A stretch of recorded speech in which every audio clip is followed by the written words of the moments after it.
is digging in the bosom of the Lord. Yes, I'm going on. Welcome. They come all the way from Uti. Because take their order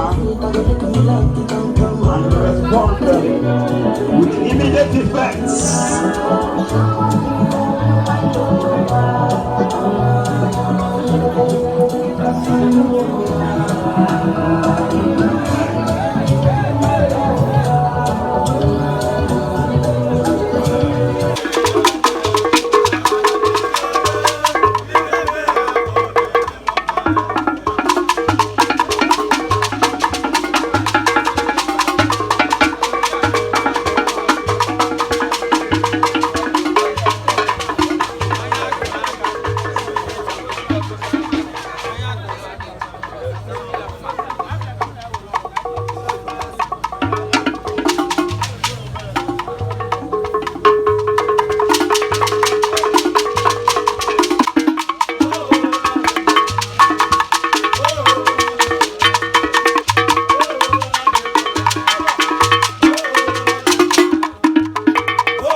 You know when you got 10%? 10% is 1,000 out of all this money.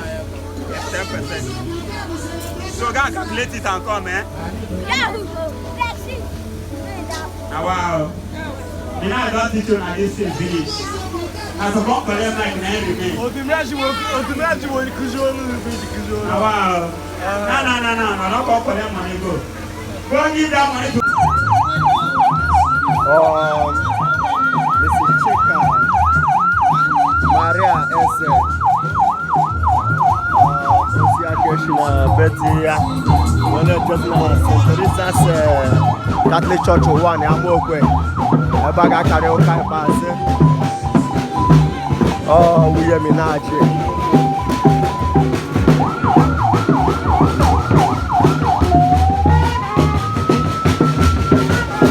Vaino kita na abong ko one abong ko.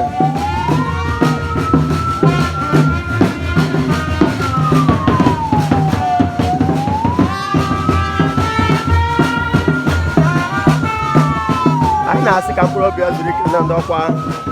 Akabamo ko TV live update ka na yoni. Onye kuno nya na ko za ko.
n'ume siri ike n'ume ezo ya na-akpọ nkụ ụwa na mụrụ wee na-edu ụmụnne m niile ndị ga-anọ ebe anyị n'oge dị oge a.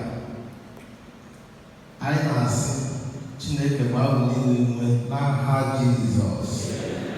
Nke ka nke ndị ọga anyị uti amaghị m ka m ga-esi kelere ha site ụbọchị izizi anyị akụchi ka mbere ụbọchị nke taa anyị na-ahapụ ala n'ogu ibe anyị sochiokokoro waya esoro waya jere taa ganye na ahụ ọkụ mebelu oriaka ya Chika hapụ ụzọ ha mere ka gachi hapụ ụzọ anyị amahụ ka anyị esi wee kelere ha ma anyị na-asị Chineke nna kpụọ ha mmaji n'aha Jizọs.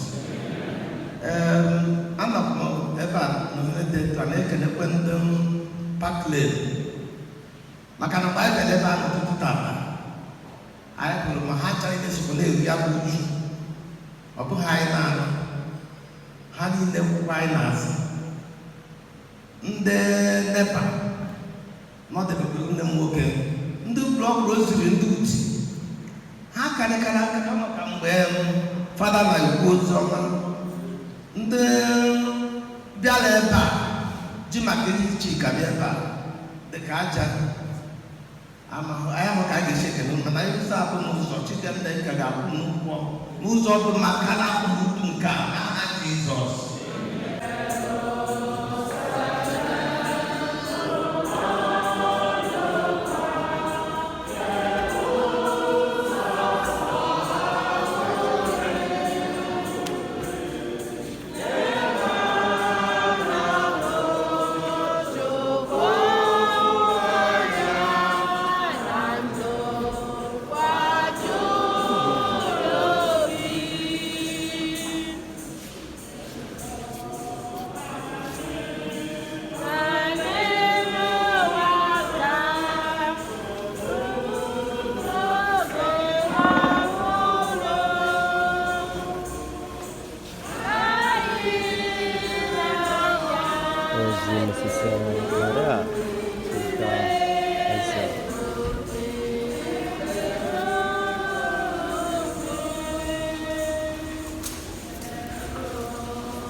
Unanya unafika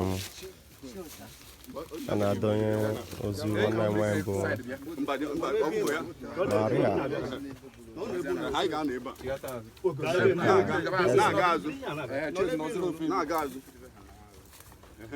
jikọrọ nwayọ unu echi ya kedu tọnụ ọ hapụzi ya oke ọsọ hapụ ya nakwa